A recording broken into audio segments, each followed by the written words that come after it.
Welcome back to the CSP Elite Baseball Development Podcast. I'm your host, Eric Cressey, and this is episode 140. We are back after a lengthy hiatus as we prep for the holidays and the craziness of the baseball offseason. And I'm really excited for this guest because it's a guy who had an awesome breakout year, just one of the really good dudes in baseball. Got a chance to work with him extensively during the lockout as baseball was waiting for the season to start back up for 2022. And really had some great conversations about what he's done, what he's doing, and where he wants to be. And I like this conversation because it's one of those guys who really drives home the important points to kids, parents, and coaches about being very process driven instead of just outcome driven. He sorted a lot of things out in his career over the last couple of years just by understanding what the key things that he had to do day in and day out to get where he wanted to be. So really good one coming up, and I'm excited for you to join us. Today's episode is brought to you by Proteus Motion. Proteus Motion's patented technology is the only way to measure strength and power for every human movement. To date, it's only been possible to measure physical strength and power for movements in a straight line, similar to a squat and bench press. However, less than 5% of human movement is actually taking place in a straight line. The Proteus system allows us to measure power for the overwhelming majority of human movements for the first time ever. Proteus software guides users through a 4-minute physical assessment to arm trainers with unprecedented performance data and insights, creating an entirely new standard for personalized fitness and physical rehabilitation. All this is enabled by a total reinvention of resistance training called 3D resistance. Training power and acceleration with Proteus's patented 3D resistance is safer and can be more efficient and more effective than traditional resistance training tools depending on the circumstances. On a personal level, I've been a big fan of Proteus for the past few years. We have a unit in both Cressey sports performance facilities and actually helped to develop the Cressey power test for rotational athletes. The information we've gathered from this testing has been an absolute game changer in helping us to develop more optimal programs for our athletes. Additionally, as a training initiative, work on the Proteus has allowed us to train different points on the force velocity curve in rotational patterns in ways that medicine ball work never could. You can learn more about them by listening to episode 106 of this Elite Baseball Development Podcast or by heading to www.proteusmotion.com. Again, that's proteusmotion.com, Proteus motion.com. Today's guest is a left-handed pitcher who grew up in Colorado and was drafted in the 28th round of the 2014 MLB draft by the Red Sox. He opted not to sign and instead went on to pitch for the University of Oregon. He was a starting pitcher for the Ducks all 3 years and pitched for the USA Collegiate National Team as well. In his junior year, he set a school record with 17 strikeouts in a game on March 3rd, and then proceeded to break his own record with 20 strikeouts in a game on April 29th. He was drafted by the New York Mets with the 20th pick in the first round of the 2017 MLB draft. After a few years of minor league baseball, he was called up to the big leagues on July 28th, 2020, when he picked up a win after pitching 5 2/3 of innings against the Red Sox. He established himself as more of a big league regular in 2020, making 28 appearances, including 19 starts. He struck out 126 batters in 105 innings while posting a 3.84 ERA. Please welcome to the show, David Peterson. David, thanks so much for doing this. I'm really excited to talk to you, man. Yeah, thanks for having me. My pleasure. This podcast is a baseball development podcast. I think a lot of people, they talk to big leaguers and they get excited about like, oh, what were you thinking in this situation? Almost like your classic post-game interview. And one of the things I've tried to do with this is really delve in on like all the years of work that went in before guys became big leaguers, like what helped them get to that point. And, hopefully you can learn some lessons for the parents and kids and, other coaches that are listening to this. So I'm always fascinated to learn what kind of players our big league guys were when they were in middle school, they were in high school. And I read a story online that you actually grew 10 inches between 8th and 9th grade. So you're 6'6" now. Like, did you go through an awkward, clumsy stage? Or did you find that like that added height actually made you really like springy and athletic? Because people can go in two different directions. Yeah, no, I mean, it was between 7th and 8th grade. So it was like I had just joined a new team and I was kind of middle of the pack in terms of height, and went into the school year, come back for our summer before high school, and I'm one of the tallest kids on the team. I think I went from like 5'6" to 6'4", so I went into high school like 6'4". And yeah, I was one of those guys that went into a clumsy phase.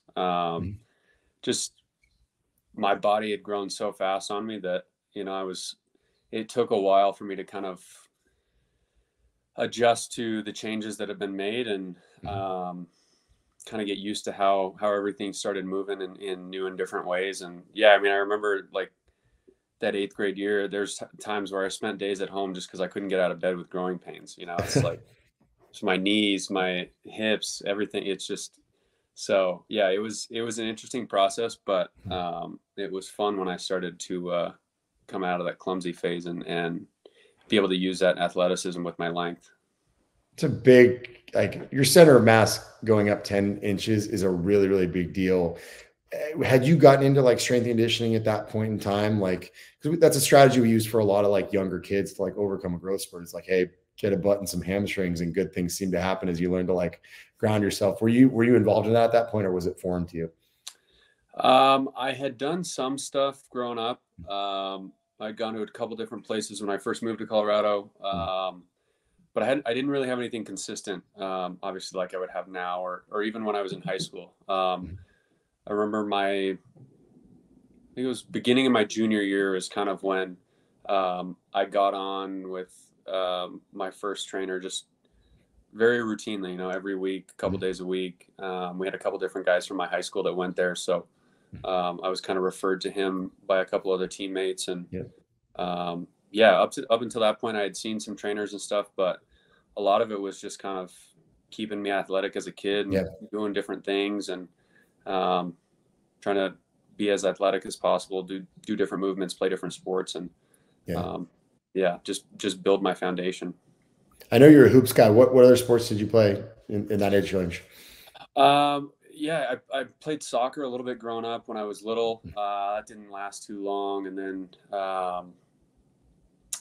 played hockey a little bit when I was really young. I kind of wish I would have stuck with it because I have a huge interest in hockey now, and kind of going from college until now. And I played football my freshman year. Football was always something I played, like pickup and recess and all that stuff, and it was always something I wanted to play. My mom forever wouldn't let me play, and finally my freshman year of high school, I convinced her, talked her into it week after week, and so I played 1 year of football, and they wanted to send me to a quarterback coach and switch me from receiver to quarterback, and we threw 10 to 15 passes maybe a game. I was like, I'm not going to go spend money to learn how to be a quarterback to hand the ball off. I could do that right now.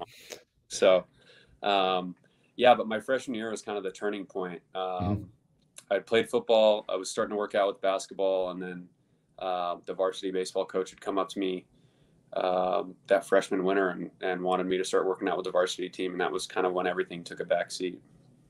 That's interesting. I mean, you're in an area of the country where, like, I'm in Florida right now, and it's so much different than where we started out with the business in Massachusetts, where like there were very defined periods. Like football went to Thanksgiving, basketball picked up and went to like the third Monday in March, and maybe there was like a couple weeks if you were in the state tournament where it would blend into baseball, and then baseball went to the end of spring. Like, how is it in Colorado? Did seasons blend together? Like, did you actually have scenarios where they would overlap for multiple months and you had to make hard decisions there?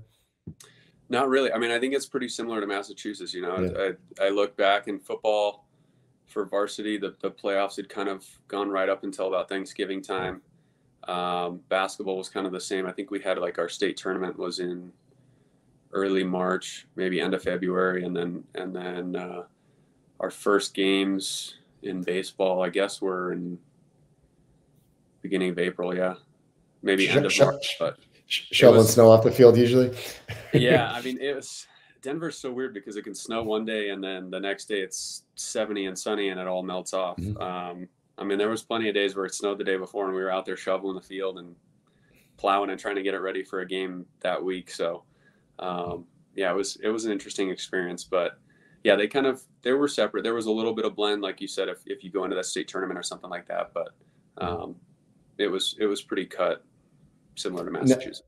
You kind of led into my next question. So, like, obviously, you outlined some of the drawbacks of being in a cold weather climate, like finding places to long toss in the winter, all that stuff.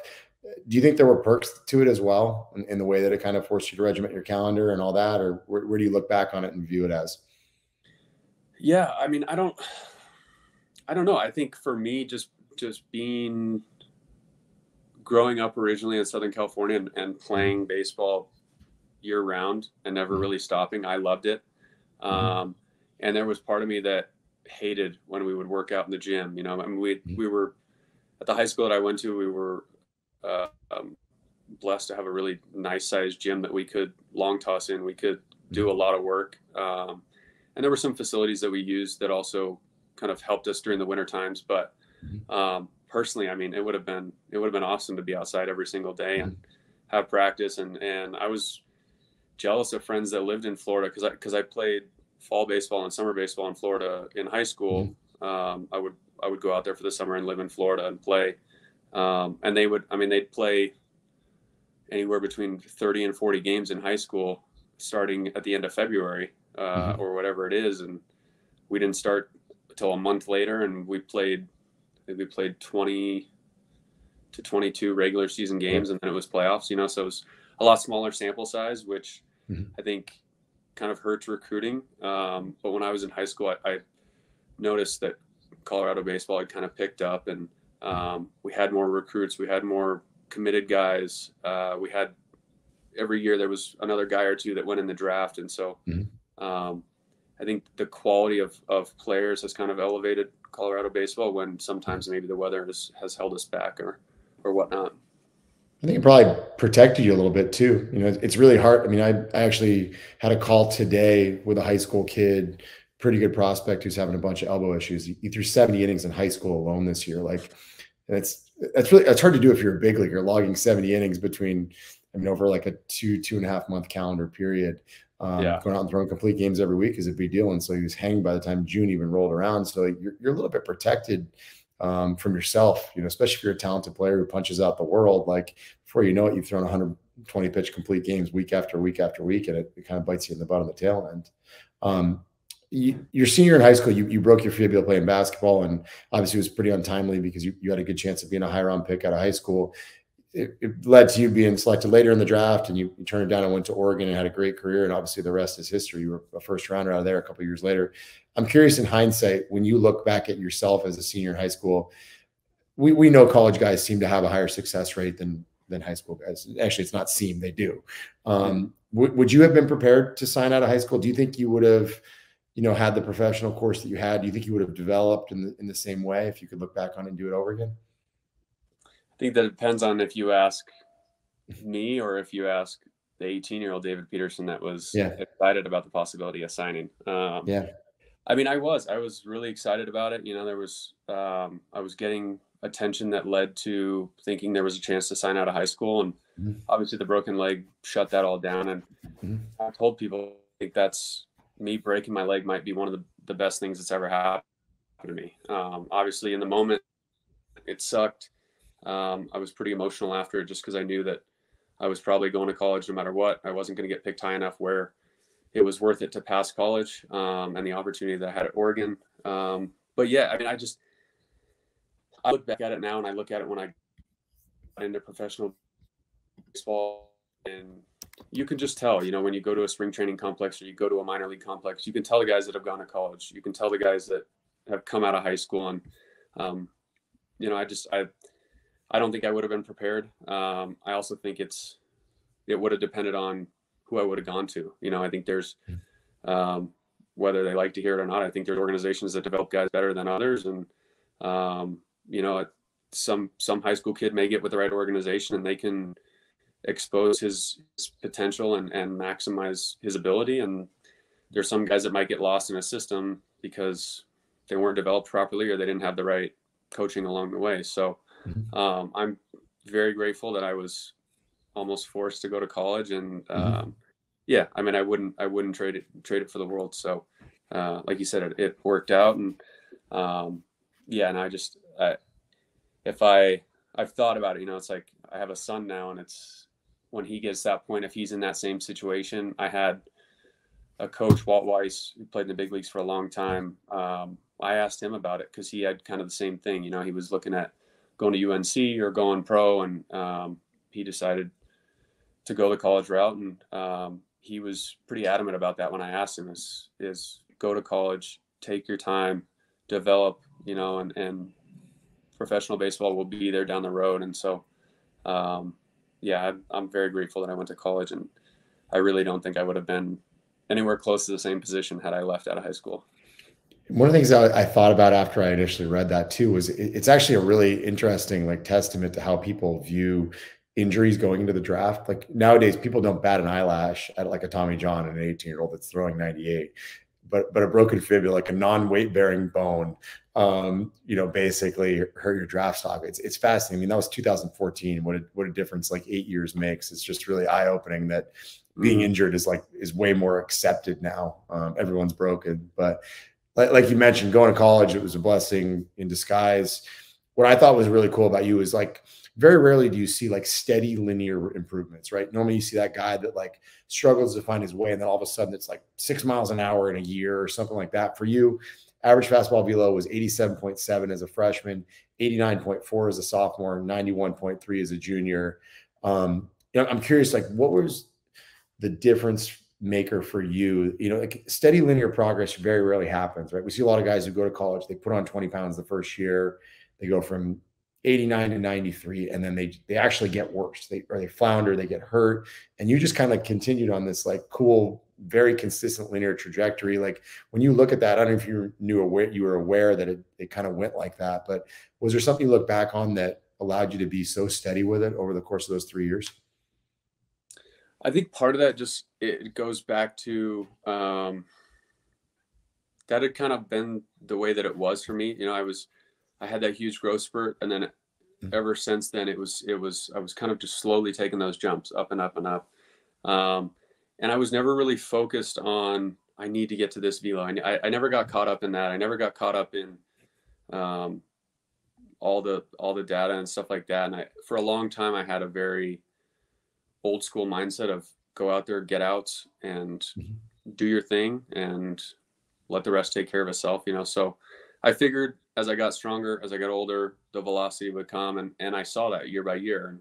And so it really wasn't something that I was worried about. And I think part of it has to do with, like we talked about, getting comfortable with the growth spurt that I had, and the adjustments that I had to make with my body, and learning how to use everything to my advantage. And then getting into college and being in having a great strength coach at Oregon that really was there to facilitate and help me along with building muscle. I didn't put on a ton of weight from when I went in, like my freshman year. That was also pretty gradual in terms of the weight gain. And I think it was just kind of grown into my body, and losing that a little bit of that childhood stuff, and starting to tighten some things up.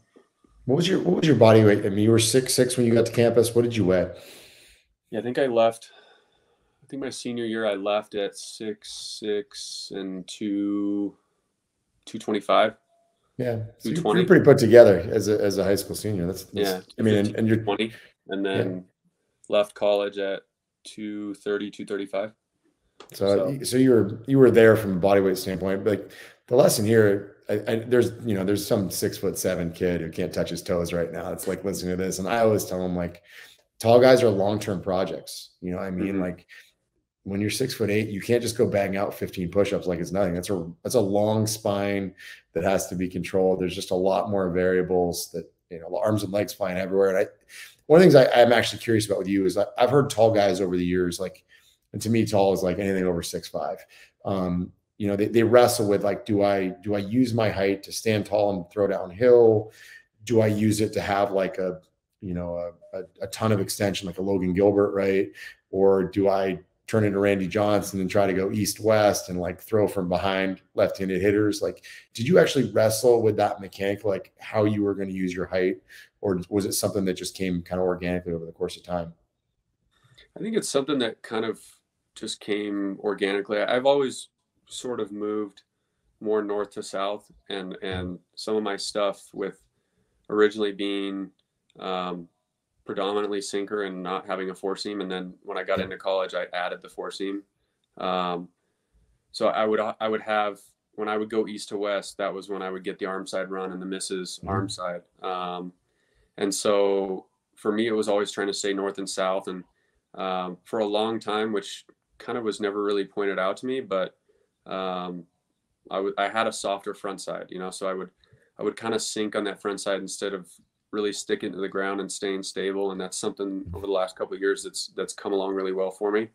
So yeah, I think that's something just in terms of, like I said earlier, getting with the right people and having someone look at that and say, look, you've got great extension, you've got all this height, you've got this and this that are working for you, but you're letting some of it slip with a soft front side. You're letting some of this advantage that you have naturally with the way that you're built leave your body the way that you're moving down the mound. So yeah, I think that's just kind of, for me, it's always been more north and south, and it's just kind of been a work in progress as we've gone. I can't really say from high school up until now there's been anything really major. I mean, if you look, you take the age gap out of it, there's a lot of things in my delivery that probably look the same. There's some stuff, it just, if you look at it shot by shot over the years, you can see the difference, but it's, like you said, it's just kind of been pretty organic and changed year by year.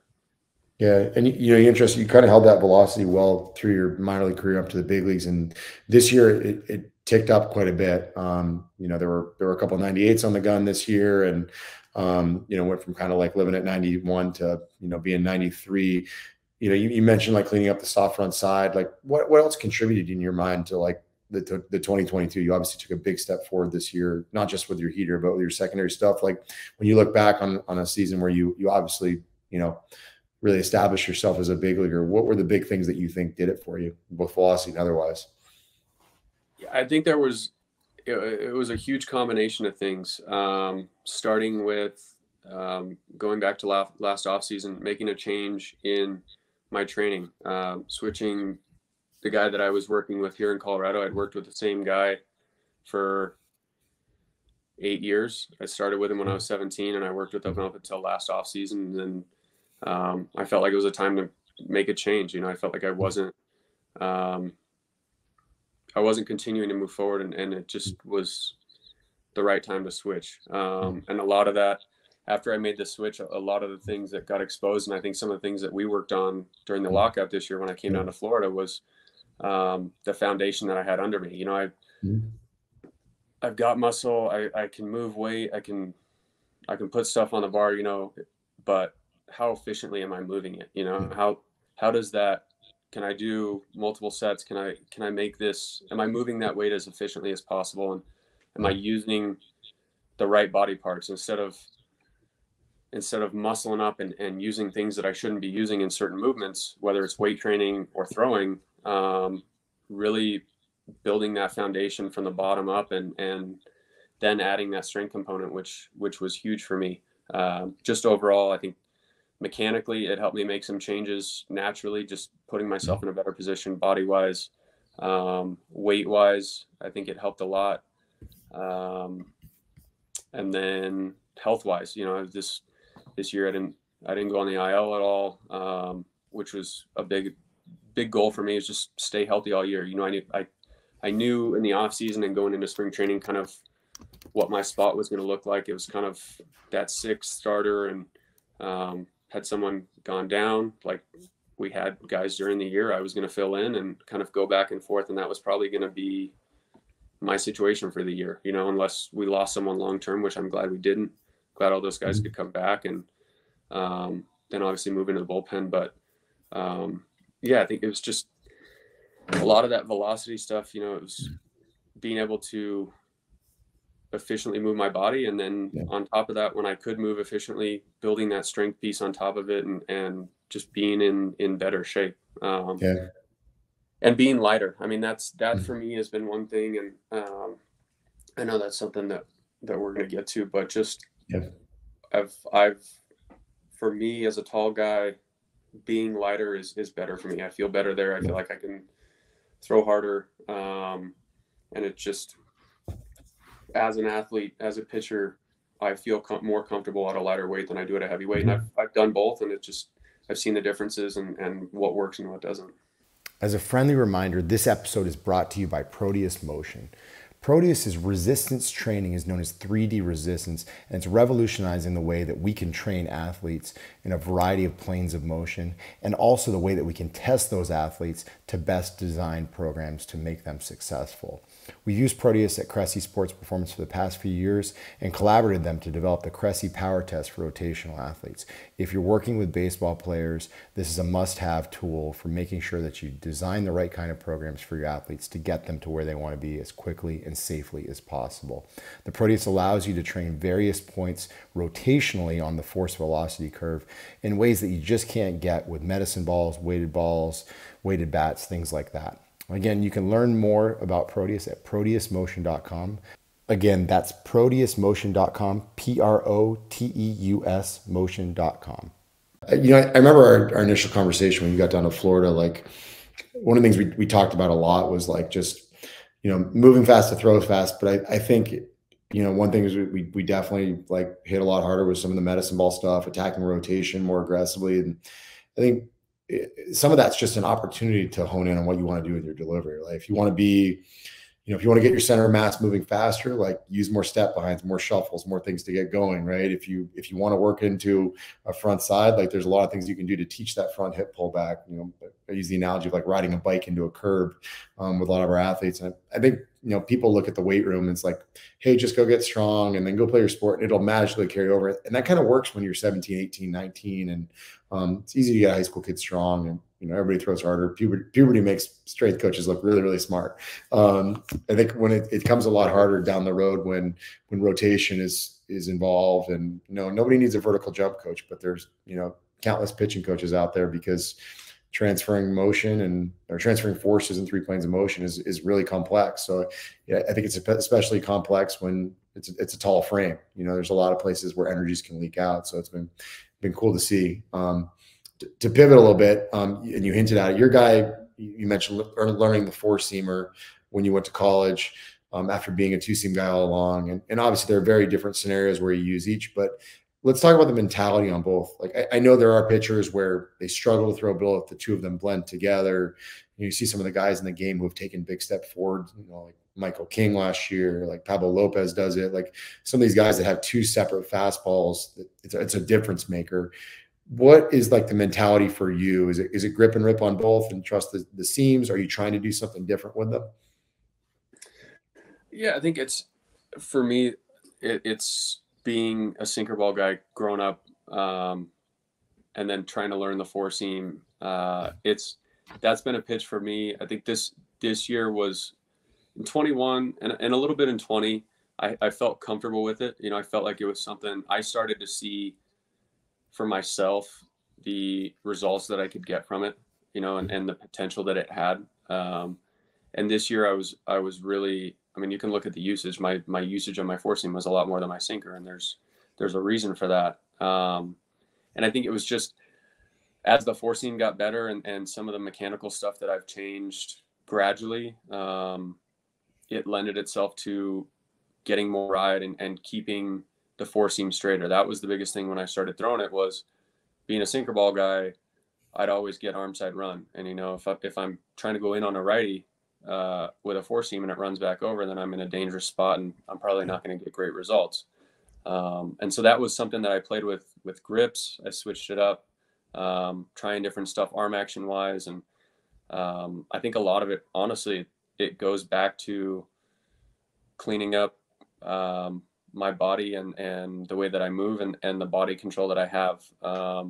I kind of had to learn that the hard way in 21, with starting with the oblique strain and then the broken foot. And I really had to kind of assess where I was at physically and how can I kind of leave these injuries in the rear view. There's obviously freak things that happen and that's stuff kind of unavoidable, but the everyday stuff, the nagging stuff here and there, how can I avoid that stuff? How can I be in the best position physically? And I think that has helped the four seam and the sinker. The four seam took off and it was a big weapon for me. And so I relied a lot on it. And I think that's kind of the way the game has gone a little bit the last couple of years. We've seen the uptick in four seams. We've seen the obsession over ride and these different data points that have shown a lot of success for guys. And I think my sinker, I started to lose some movement. I started to lose some of the effectiveness of that throughout this year. But I felt like at the end of the year, I made a grip change. I was kind of talking to some different guys that had been around a while, talking about some left-handers that they had played with, and one of the guys that came up was Britton, and how, I mean, you look at the really good years that he had in Baltimore, and I mean, I think it was like 95% usage of sinker and like 5% slider, whatever it was. It was astronomical.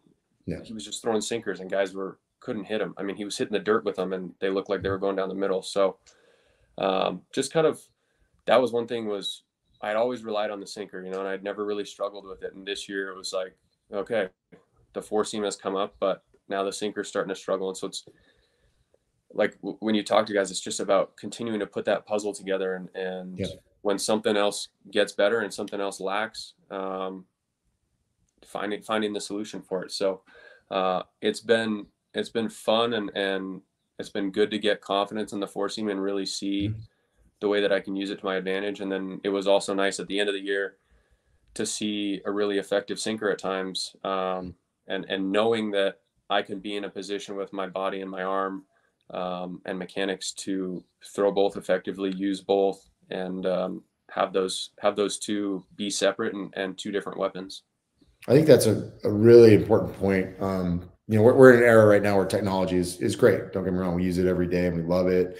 Whether it's various like, ball tracking, technologies, the Edgertronic to actually give you direct feedback. And I think we sometimes get so focused up on like the fingers in the hand that we often forget that there's an entire body that's delivering that to a position. And you'll see guys that'll like bang their heads against the wall trying to, change a seam orientation or something like that, when in reality it has to do with the direction that the lower half is providing or something like that. So I think it's a really important message, probably an extra important message for tall guys, where, if the direction's bad, they're not off by a millimeter, they're off by a foot. So that's excellent feedback. You did this year go back and forth between starting and relieving for the first time in your career. I'm curious, was that a tough adjustment for you? Like, did it take a big learning curve? I wouldn't say it took a big learning curve, but it definitely took some time. I'm glad that I was thrown into the bullpen before the playoffs. I was glad that I got a couple opportunities towards the middle of the year to make that transition, kind of figure out my routine before the game, how I prepare, how much I play catch, all that. And then during the game, what do I do? Especially as a guy that is new to the bullpen, there's guys that have their defined roles, and I'm kind of in that spot where I'm coming off of being a starter, and I could go multiple innings if something happens. I could go in an inning where there's two lefties and a righty. It was really an undefined role at the beginning, and I think for me it was a challenge. It was a challenge that I had fun with and I accepted, and a lot of it was mental. It was just kind of, from being a starter my whole life, my whole career, the way you game plan as a starter versus the way you game plan as a reliever is completely different. And I think the mentality is too. You have that dog-eat-dog mentality or that intensity, but I think it comes out in a different way. Whereas, okay, I'm starting this game. I'm trying to get through the lineup 3 times. I'm trying to get 6+. I want to, like, you're thinking about multiple at bats against guys, whereas relieving, they give you the ball and it's like, hey, you got these 3 guys, go get them, And so I took a lot from, I had some success, I had some failure in those first 2 outings, and I took a lot from it, and talking to guys that had done the switch, like a Carlos Carrasco, who had been a starter for a long time, went to the bullpen, came back. It helped him a lot, and that was one thing for me was, okay, if we're going to be in the bullpen, let's nail this and get everything that I need as a reliever down. And then obviously the goal is in the future to start and be in the rotation again. I have a guy right in front of me who can help me see that and how it helps him, and then I have guys who have done both and have been in the bullpen for a long time, and they really kind of took me under their wing and just talked to me about the mentality of it, how you approach the guys, how you approach a game when you get in there, and you have 1 inning, maybe 2 if you go quick and they need you for another, but you're really focused on that that slot of 3 guys that you're looking to go get. So it was good to kind of see that, see how does my starter mentality coming out of the bullpen affect me versus how does it feel when you tap into that reliever mentality, and it's go best on best and just go get those guys. So I think that helped me later on when I transitioned to the bullpen for the later part of the year. Did you have a tough time with like the adjustment just in managing throwing volume? Like I think the thing I've seen the most when like even like when guys come up to the big leagues for the first time is like they just don't know how to manage throwing because obviously relief appearances are way less predictable than they would be if you're in AA or AAA, where it's all right, you're going to throw every other day or every third day, like you can plan everything around it. Did you struggle to figure out how much to do pregame on those days?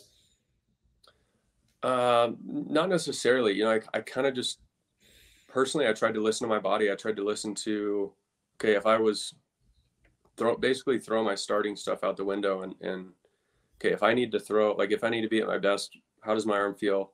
What do I need to get before the game? Like kind of comparing it to my week as a starter. It's like, okay, I have a day 2 bullpen and I'm pretty sore. How much do I want to stretch it out a little more? And then thinking, okay, I'm playing catch at 4 o'clock. I may not throw till 8 or 9. How does this, I think that's where I kind of found, okay, what do I do between catch play and when I go in the game to let my body relax and recover and then be able to turn it back on again. So I think the throwing wasn't that bad. I tried to keep the arm moving. I tried to keep working on stuff. It actually gave me some time to put some more intensity behind balls when I got to the field and played catch and work on some of the off-speed stuff and some of the stuff that I wanted to accomplish. But yeah, I think it was for me, it was more the routine in general, just of, okay, how do I manage my day now that I'm in the bullpen? And I have to give credit to the coaching staff in the front office because they did do a really good job when I first switched in terms of as much as they could giving me a heads up of, hey, you're going to be in the bullpen the next couple of days. And then, hey, we're going to send you back down. You're going to get a start. We need you back in the rotation. And they were smart and articulate about the way that they built me back up to go back into the starting rotation. So it wasn't just like, hey, go to the bullpen for 3 days, now go down to AAA and throw 90 pitches in a start and come back and start in the big leagues. They were had a plan. They were very proactive in terms of their plan for me. And the communication was good. And so that I think helped me as a player in terms of, okay, knowing what my schedule is going to look like, kind of seeing what our schedule as a team is the way it's going to play out for me as a starter or reliever and whatnot. And so that was another big thing that helped me was having that line of communication and them being open about what my role was. Yeah. Talk about like the workout side of things. Obviously you talked about like just lifting heavy stuff didn't help nearly as much, but what about like the in-season aspect of things? Did it change starting versus relieving? What's like a typical 5-day rotation look like for you? Yeah, it did change. It was just, like you said, it's pretty unpredictable when you go to the bullpen in terms of what you're throwing, especially if you don't have a role. If you're the closer, if you're the 8th inning guy and you threw the last 2 days or 3 days, you're going to have a day off and whatnot. So that for me was really just kind of playing it day by day. And if I throw, do I get something right after I throw, or do I wait and just go do all my recovery stuff in case I have to go back to back? And then if I go back to back, I know I'm down, so I can get a lift in then, and really just kind of trying to play that throwing schedule. But I felt really good when I was starting in terms of the way that my schedule was. The work that we did during the lockout and during spring training, I think was very helpful for me. And it was a way for me to really kind of accomplish what I wanted to physically in terms of what do I need to do what does my routine look like every single day in terms of activation? What does it look like before I even touch the field, before I touch my glove? How does my preparation look? What does it look like between coming in from catch play, setting up our 5 days? I was a day 3 bullpen guy for a long time. And then we switched it, I don't know, maybe early July, talking to some of the guys and picking some guys' brains that had been around a while. And Max was one of those guys that I leaned on a lot in terms of that. And that's one thing about him is you ask him a question and he's not going to give you an answer unless he has a full case study behind it, which I absolutely love. You know, so stuff like that was helpful for me in terms of making the switch and the logic behind it. And really, I felt like the first 2 years in the big leagues, barring the time that I had injuries, was a lot of trial and error with my routine. But I felt like this year I went into it in spring training and it was like, okay, I have my routine. I have everything that I need. Like, I know what I need to do every single day. And it was, now we go. You know, it wasn't like, we're trying this now, we're trying that. Like, I had with the training staff, I had my arm care stuff locked. I had my workout routines locked, and it was just rinse and repeat and go out there and perform. Yeah, that day 2 and day 3 pen is like the hardest decision ever. Day 2, you can't step on the gas as much because you're still hanging a little bit, but you get extra recovery on the back end. Day 3 is better if you feel like you need to constantly work on stuff, but you always have to pull yourself back and not do too much and wind up short on the tail end. So the biggest thing I always tell guys is like figure out a way to consolidate stressors. Just don't beat yourself up every day. If you're going to be a day 2 pen guy, it usually means that day 1 after a start needs to be a little bit more low key, or you got to go, 3 days in a row and then really make days 3 and 4 a little bit lighter. So there's a lot of different ways to attack it, but important thing is you have like the hills and the valleys that make it work. So maybe interesting last conversation. What takes you to the next level? Like, what are the things that are high priorities for you this offseason? Is it just consistency? Is it something else? Yeah, I definitely think there's a consistency piece to it. I think having the success that I had this year, and not only statistically, but like we talked about earlier, just with the confidence of I've seen all the pitches. I feel like I'm in a good spot with my pitches, and obviously there's always work to be done and things to build off of. But I feel like my 5-day routine is in a really good spot. I feel like my off-season routine's in a really good spot.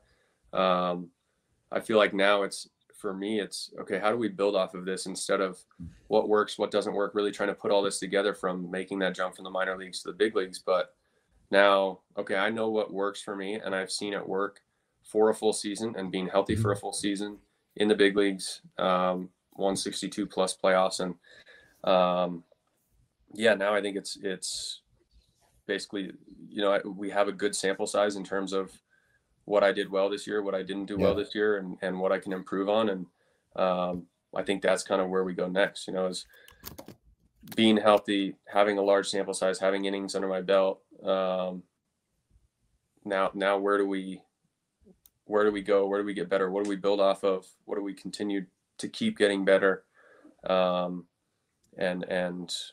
maximizing the potential that I have, while staying healthy and doing all the things that I know I need to do to be prepared physically and mentally, every 5th day.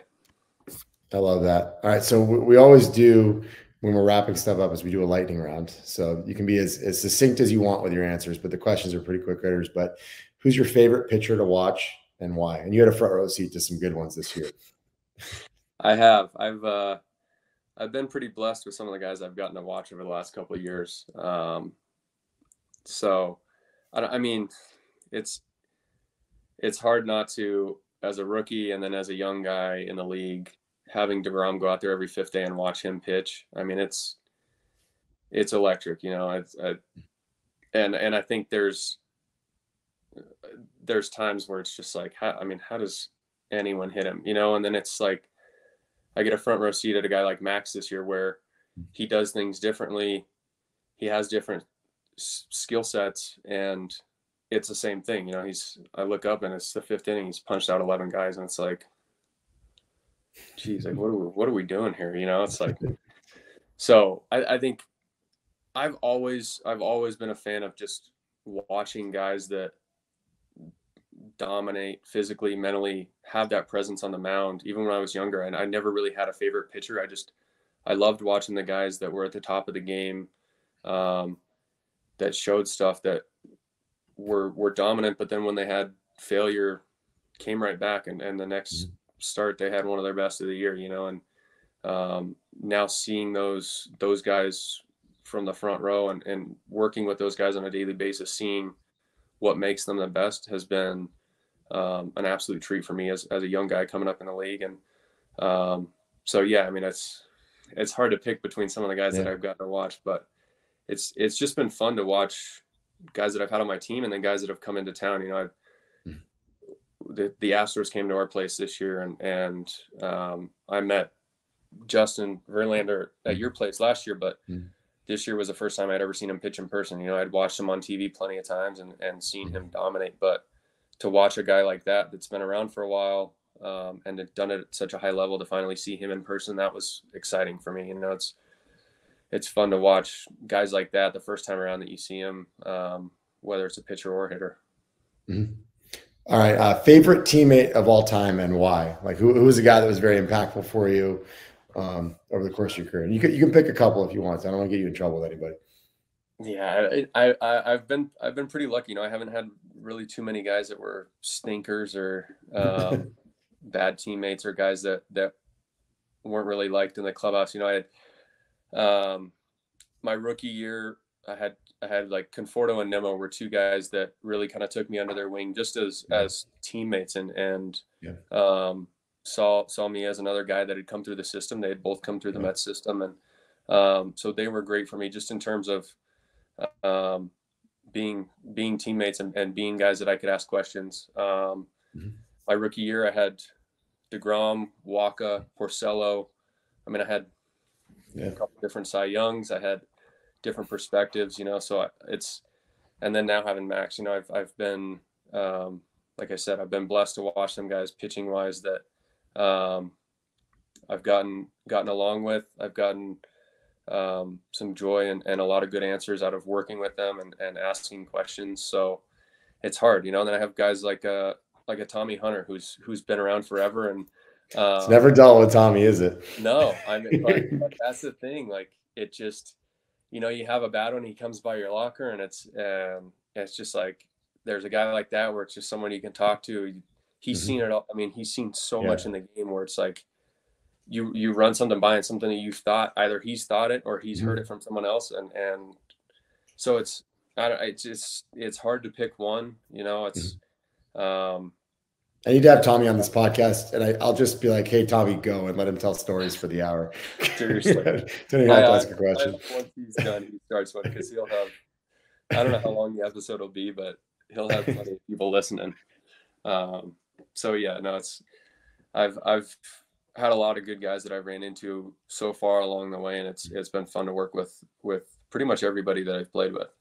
That's awesome. I know you're a very well-read guy. You're very articulate. So I got to assume that you're a pretty regular reader. What's one book that you think every baseball player should read, or every coach, you know, whoever it is? What's helped you over the years?